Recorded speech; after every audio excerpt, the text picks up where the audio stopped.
Mr. Patterson, could I start with you, please? Would you say that Fujitsu is an ethical company? Firstly, if I may just comment on what I've just been listening to this morning to the sub-postmasters and their families. Fujitsu would like to apologise for our part in this appalling miscarriage of justice. We were involved from the very start. We did have bugs and errors in the system, and we did help the Post Office in their prosecutions of the sub-postmasters. For that, we are truly sorry. To your question, Chair, around our ethics, I believe we are an ethical company. The company today is quite different to the company in the early 2000s, and clearly we need to demonstrate that both to our customers, to government, and to the wider society here in the UK. I've got in front of me, Mr. Patterson, the Fujitsu Code of Conduct. It says, we treat customers, business partners and competitors fairly and with respect.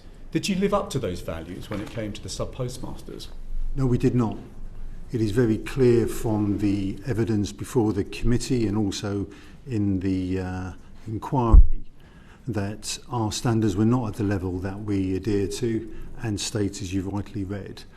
I am personally appalled by the evidence that I have seen and what I have saw on the television drama and the statements I've seen from the victims to the inquiry. So we did not stand up to that in those periods of time. And do you accept that Fujitsu evidence was used to put innocent people in prison? Yes, there was evidence from us. We did have we were supporting rather the Post Office in their prosecutions. There was data given from us to them to support those prosecutions, so yes. Do you accept that before 2010, your staff knew that there were problems with the Horizon system? The information that was shared with the Post Office as part of our contract with them was very clear.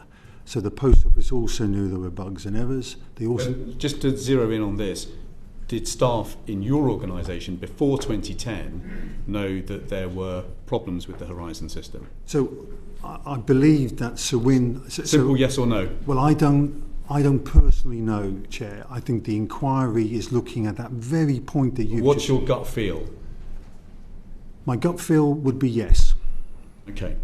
So you've said that you're an ethical company. You've said that your evidence was used to put innocent people in prison. You've said that staff in your organisation knew that there were problems with the system. Can you tell us how much you now think your company should contribute to the compensation bill?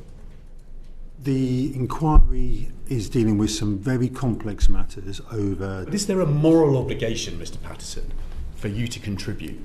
I think there is a moral obligation for the company to contribute, and I think the right place to determine that is when our responsibility is very clear. There are many parties involved in this travesty. But I've just read your last set of accounts which have been published. You've not made any provision in those accounts for a contribution to the compensation, but you're telling the committee today that you believe there is at least a moral obligation for Fujitsu to contribute.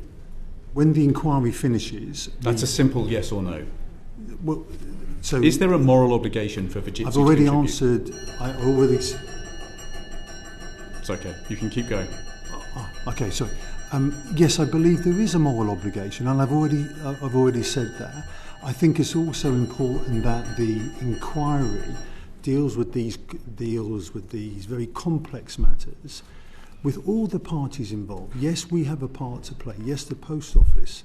Already this morning we've talked about lawyers, we've talked about the law. I think all of those matters need to be discovered to bring transparency and to bring the truth. And in that context, absolutely, we have a part to play and to contribute to the redress, I think is the words that Mr. Bates used, the redress fund for the sub-postmasters. Thank you very much.